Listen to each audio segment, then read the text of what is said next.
Good afternoon. My name is Chloe Tan, and I'm the website content writer in Healy Consultants group based in Singapore. So today I'm here with my coworker Pravin Pampan, one of our client relationship officers in our Singapore office.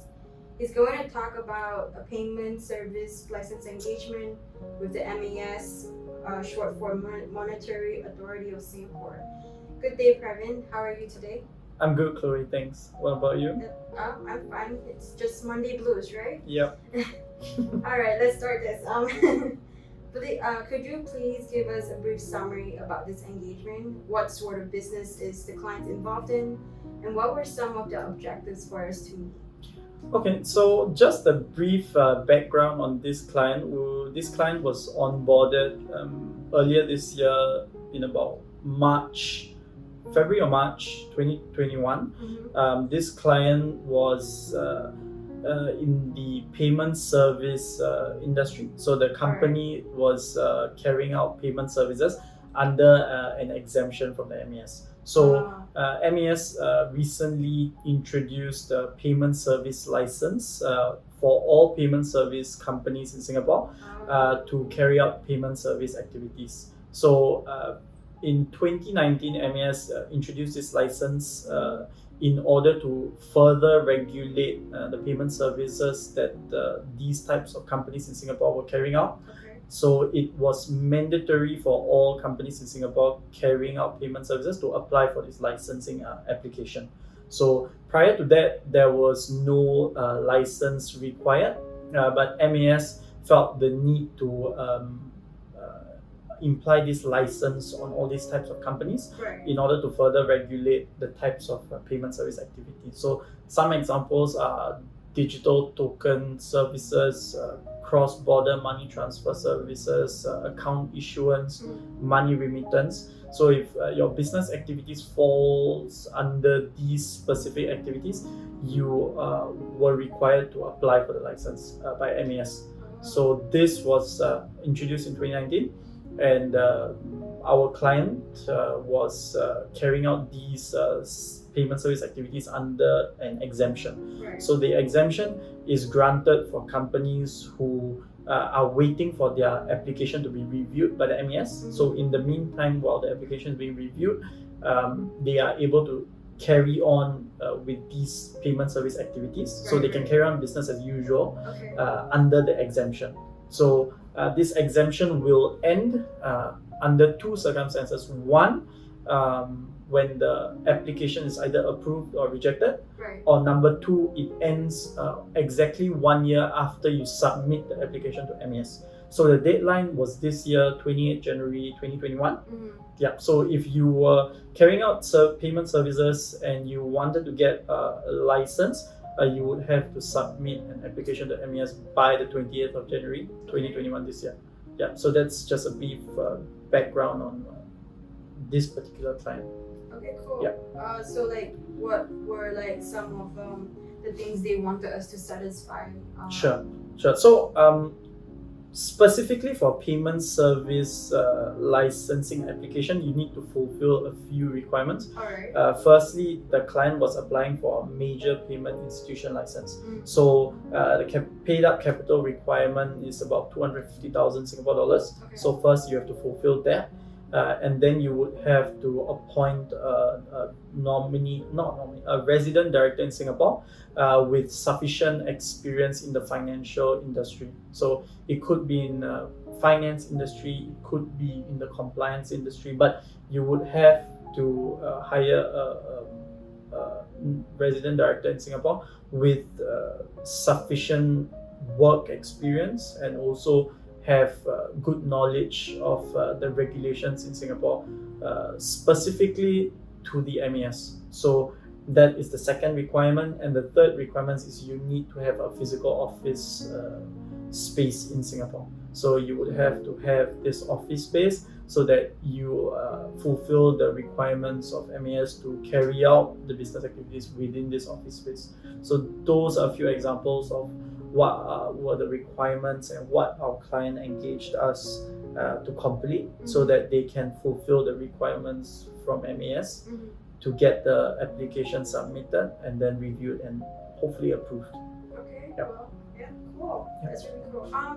So I believe this was a particularly interesting engagement. Could Yep. you please elaborate on that? Sure. So there was a few interesting points regarding this particular client engagement. When we took over the engagement, they engaged us for various services, like I mentioned previously, to secure, source and secure physical office space, to appoint a resident director in Singapore, Okay.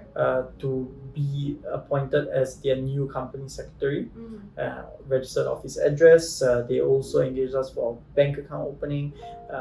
There were, in the beginning part of the engagement, we realized that there was small disputes between our client and their previous corporate secretary. So there were some minor difficulties in terms of getting the corporate documents that we required to go on and carry about with assisting our client with the relevant duties that we had to carry out for them. So in terms of that aspect, we had some minor issues regarding that. And as you might imagine, due to the fact that we had these difficulties in getting these documents, corporate secretary documents, for example, we along the way we found that it would be quite challenging for us to provide documents to government authorities, for example, MAS, for example, to the banks, because we weren't able to get a hold of these records from the previous corporate secretary. So these were some challenges that we faced initially. So in terms of this, we had to do a bit more work in terms of drafting documents, for example, getting the required documents to the banks, to MAS. So these were some challenges that we faced along the way up till now. So yeah. So like that's the interesting part with like all these challenges that you have. Yeah, and also probably from these issues, it got quite interesting because once we started to deal with banks for bank account opening, when we started to deal with MAS, once they started to revert back and review our application, we had to prepare a set of documents to be submitted to MAS, for example, and we had to work very, very closely with our client who were cooperative and who assisted us throughout the engagement. And we even had to draft some documents from scratch, for example, business plans, AML, CFT policy reports, technology risk management reports. So all of these documents had to be drafted from scratch, which means there is a lot of learning in the process. I was able to learn very quickly in a very short span of time because we have very, very short deadlines between one aspect of the review to the next aspect for MAS particularly. So we had to get all these documents in order within a very short time span. So the opportunity to learn was very, very big. At the same time, it was a very big rush for us to complete everything in time. Yeah, we were very closely working with our client in terms of getting the documents. We assisted them with reviewing of the documents, collating the documents that were required. So in terms of that, it was interesting from a point where we didn't have any documents, and then we submitted all of the documents just last week on Wednesday.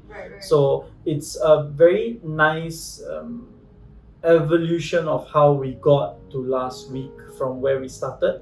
Yeah, we basically started from the ground and then we worked our way up all the way until last week where we submitted all the documents. Right, of course. That's a lot of work actually. Yeah. And this is new territory for you, I bet. Yeah. I think what helped me slightly was that I'm also project managing two other payment service engagements. So in that sense, I have some experience and background on what is required by MAS. Yeah. So in that sense, that helped me a lot because I was able to know what is required, what needs to be done, how to pace myself, so that we can provide the deliverables to our client every week, so that we can meet the deadlines given to us by MES. That's Yeah. that's a really good job. Well done. Thanks. Of course. So I heard that opening a corporate bank account is a major challenge for many engagements, Yeah. especially if the bank signatories reside outside the country where you want to open an account, which is probably in your case. Yeah. How were you able to overcome this? Sure. So, like you mentioned, Chloe, you're right. It's particularly tough, especially with Singapore banks, to open a bank account where the signatories are usually foreigners residing outside of Singapore, which is also the case for this particular engagement, where the signatories were not residing in Singapore. So we advised our client that there was one solution where once we had appointed the resident director for this company, we could aggressively negotiate with these banks to liaise with them and hopefully get their consent to have the resident director to advance with the bank account opening on behalf of our clients who were based outside of Singapore. So, for example, DBS Bank, one of the banks that we are licensing right now with this particular client, they are able to process the bank account opening with the resident director in Singapore. So as long as the resident director is able to attend the branch meeting at DBS, we can facilitate the account opening process. So there are a bunch of documents that needs to be notarized, to be couriered by our clients to Singapore, and then we will have to attend the bank meeting with DBS, with the resident director, to expedite the process and set up the bank account. So DBS is one example. We have also been in contact with UOB and OCBC in the past. So different banks have different approaches to the bank account opening in terms of the signatories not being able to travel into Singapore and not residing in Singapore. So some are able to do video call verification. Some require the resident director to attend a bank branch meeting just to get verification of their signature, for example, so that we can expedite the bank account opening process. So different banks in Singapore have different processes.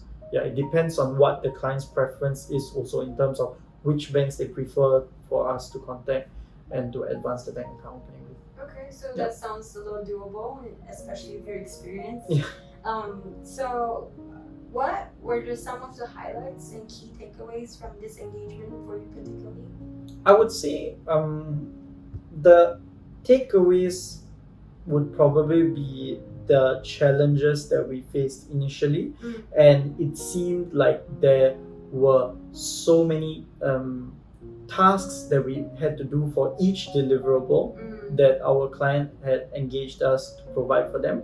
So it seemed like every service that we were providing was a lot of different. It was a different type of challenge. Very conventional. Correct. It was very unconventional in the sense where every time we approached, we thought it was a breakthrough, and then we had another document that we had to draft, or we had another document that we had to retrieve that was hard for us to get a hold of. So I would say probably the key takeaway was that we managed to find solutions for every junction that we faced some particular challenge with, especially with the MES licensing application, I would say, because that was drafting lots of documents, that was reviewing lots of documents for our client, working together with our client to ensure that these documents were of quality and were acceptable for MES's requirements. And we finally managed to submit these documents last week after a few months of assisting our client with all of these deliverables. So we managed to finally submit them. So that's probably one key takeaway, was that we managed to find very, very good solutions in a very short period of time, so that we are able to fulfill all of the deadlines and meet all the requirements. I mean, especially with all the new regulations, I feel like what you guys have done and all the teamwork and all the knowledge that you have gained this sounds like a pretty successful engagement to me. Yeah, so we're currently at the stage where MES is reviewing the application. Yeah, so from here onwards, MES will provide us with feedback, and then we will have to work closely with our client to provide MES with the required information, the required documents. Yeah, and then from there on, usually there will be scheduled interviews with our client and MES. And then from there on, it depends on what MES requires. So it's a step-by-step process with MES. Yeah. So once they complete their review at each stage, then we will know what we can do for our client to advance and hopefully get the application approved. So it seems like it will be all good at the end. Yeah, we hope so. We hope so. Well, thank you for your time today, Pravin. Great. Have a wonderful rest of your Monday. You too. Thanks, Chloe. Thanks. Thanks.